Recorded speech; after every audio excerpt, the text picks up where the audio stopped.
Assalamualaikum warahmatullahi wabarakatuh. Saya Malia Diningsi dari kelas 11 AKL, nomor absen 3. Di sini saya akan membahas materi PKK KD 3.4, yaitu kebutuhan sumber daya usaha. Materinya ada 8. Yang pertama pengertian manajemen, kedua alat-alat manajemen, ketiga pemasaran dan baurannya, keempat tujuan pemasaran, kelima manajemen pemasaran dan baurannya, keenam klasifikasi alat pemasaran, ketujuh marketing mix jasa, kedelapan strategi penetapan harga. Pengertian manajemen. Manajemen adalah proses kegiatan yang dilakukan menggunakan cara dan pikiran ilmiah maupun praktis untuk mencapai tujuan dengan memanfaatkan sumber tenaga kerja, waktu, dan lain-lain. Yang kedua, alat-alat manajemen. Alat-alat manajemen ada 6. Yang pertama, atau sumber daya manusia. Manusia merupakan penggerak utama untuk menjalankan fungsi manajemen yang melakukan aktivitas untuk mencapai tujuan suatu organisasi. Yang kedua, money atau uang. Uang adalah faktor penting dan faktor yang tidak dapat diabaikan. Uang merupakan alat tukar pembayaran dan alat pengukur nilai yang diperhitungkan secara rasional. Uang digunakan untuk membayar gaji para karyawan. Yang ketiga, market atau pasar. Pemasaran adalah sistem perencanaan, penentuan harga, promosi, dan pendistribusian barang atau jasa ataupun ide kepada pasar agar dapat mencapai tujuan organisasi. Yang keempat, materials atau materi. Materi terdiri dari bahan setengah jadi dan bahan jadi untuk mencapai hasil yang lebih baik. Sebab materi dan manusia tidak dapat dipisahkan. Tanpa materi tidak akan tercapai hasil yang dikehendaki suatu perusahaan. Yang kelima, machine atau mesin. Mesin digunakan untuk memudahkan efisiensi kerja dan menghasilkan keuntungan yang lebih besar. Dengan adanya mesin, maka menghemat tenaga dan pikiran manusia di dalam melakukan tugasnya baik rutin maupun insidental. Artinya, pada saat waktu tertentu saja. Yang keenam, metode atau metode. Metode adalah penetapan tata cara kerja yang baik sehingga dapat memperlancar jalannya pekerjaan. Meskipun metodenya baik, sedangkan yang melaksanakannya tidak mengerti, maka hasilnya tidak akan memuaskan. Materi yang ketiga, pemasaran dan baurannya. Pemasaran adalah kegiatan sistematis yang dilakukan produsen terhadap konsumennya untuk memenuhi kebutuhan dan keinginan konsumen akan barang dan jasa melalui proses penciptaan, penawaran, dan pertukaran. Pemasaran dilakukan upaya mendapatkan laba sehingga perusahaan tersebut berkembang. Pemasaran yang baik adalah dengan terciptanya hubungan jangka panjang, meliputi pemenuhan kebutuhan konsumen dan kepuasan konsumen, serta keterikatan antara perusahaan dan konsumen. Semua kegiatan pemasaran dirancang untuk memenangkan persaingan dan meraih target pasar atau market share seluas-luasnya.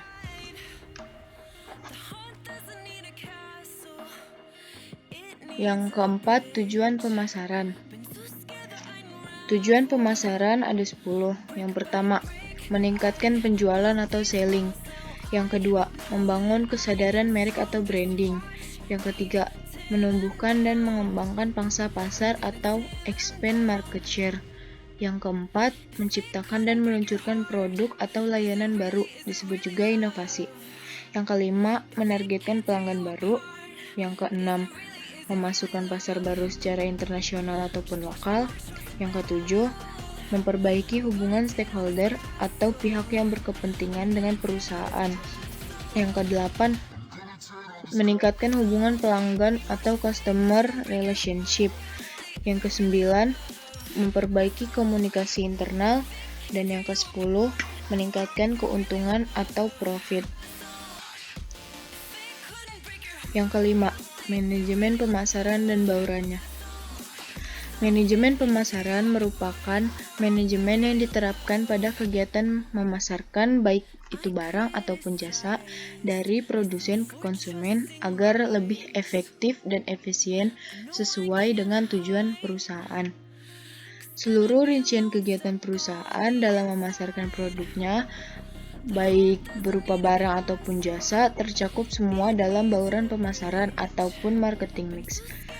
Marketing mix mencakup identitas dari suatu produk yang ditawarkan oleh produsen ke konsumen, baik itu fisik hingga atribut-atribut lain yang menyertainya.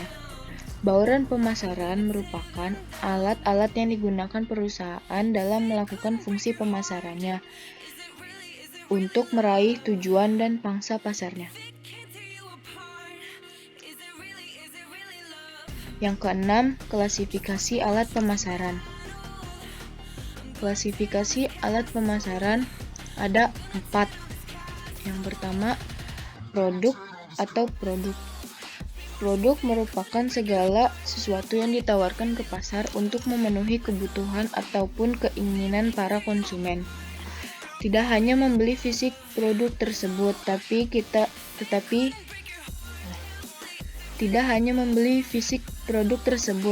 tetapi membeli manfaat dan nilai dari produk tersebut, apakah layak digunakan atau tidak. Yang kedua, harga atau price. Penentuan harga merupakan titik kritis karena berhubungan dengan pendapatan suatu usaha dan turut memengaruhi penawaran atau saluran pemasaran. Yang ketiga, tempat atau place. Tempat berhubungan dengan di mana dan bagaimana produk tersebut akan diserahkan sebagai bagian dari nilai dan manfaat suatu jasa. Yang keempat, promosi atau promotion.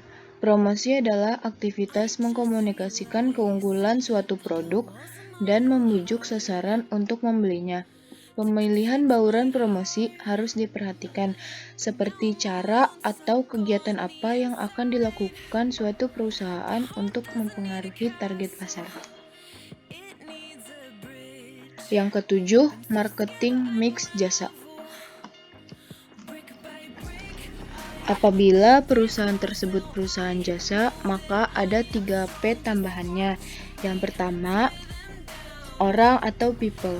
Orang adalah pelaku yang berperan dalam penyedia jasa tersebut sehingga dapat mempengaruhi persepsi pelanggan. Yang kedua, proses atau proses. Proses merupakan gabungan semua aktivitas terdiri dari prosedur, jadwal, mekanisme, aktivitas, dan hal-hal rutin di mana jasa dihasilkan dan disampaikan pada konsumen. Yang ketiga, bukti fisik atau physical evidence. Bukti fisik yaitu tempat jasa disampaikan, disediakan, dan dengan konsumen berinteraksi. Yang terakhir, strategi penetapan harga. Strategi penetapan harga ada 7. Yang pertama, strategi penetapan harga produk baru. Yang kedua, strategi penetapan harga produk mapan. Yang ketiga, strategi penetapan harga fleksibilitas harga. Yang keempat, strategi leasing. Yang kelima, strategi bundling pricing. Yang keenam, strategi kepemimpinan harga. Yang ketujuh, strategi produk pangsa baru. Yang pertama, strategi penetapan harga produk baru. Agar produk baru mampu memberikan kontribusi nyata bagi pertumbuhan pasar, dengan dukungan penetapan harga yang tepat dapat dilakukan dengan 2 cara. Yang pertama, skimming pricing atau berusaha menjual harga yang lebih tinggi sebelum membidik konsumen yang lebih peka terhadap harga. Yang kedua, penetration pricing atau berusaha menjual kepada pasar dengan harga murah. Yang kedua, strategi penetapan harga produk mapan. Strategi ini diterapkan sebagai hasil peninjauan kembali perusahaan terhadap strategi penetapan harga yang sedang diberlakukan di pasar. Ada 3 alternatif yang sering dilakukan perusahaan setelah melakukan tinjau ulang pada strategi. Yang ketiga, strategi penetapan harga, fleksibilitas harga, yaitu harga perlu ditetapkan fleksibel bila pemasaran produk memerlukan penyesuaian karakteristik lokasinya. Yang keempat, strategi leasing. Leasing merupakan kontrak persetujuan antara pemilik aktiva dan pihak kedua untuk jangka waktu tertentu. Tujuannya meningkatkan pertumbuhan pasar dengan cara menarik pelanggan yang tidak mampu membeli sekaligus. Yang kedua, merealisasikan laba jangka panjang yang lebih besar. Yang ketiga, meningkatkan arus kas. Yang keempat, memperoleh aliran laba yang stabil. Yang kelima, menghindari kerugian pada perusahaan akibat teknologi yang telah usang. Yang kelima, strategi penetapan harga bundling pricing, yaitu strategi ini disebut dengan strategi puncak gunung es. Pelaksanaannya dengan melakukan pembatasan harga untuk menutupi bermacam fungsi dan jasa. Yang keenam, strategi kepemimpinan harga. Strategi ini dilakukan agar perusahaan yang terkait dengan perusahaan pemimpin dapat dikendalikan oleh penetapan harga yang dilakukan oleh perusahaan atau market leader.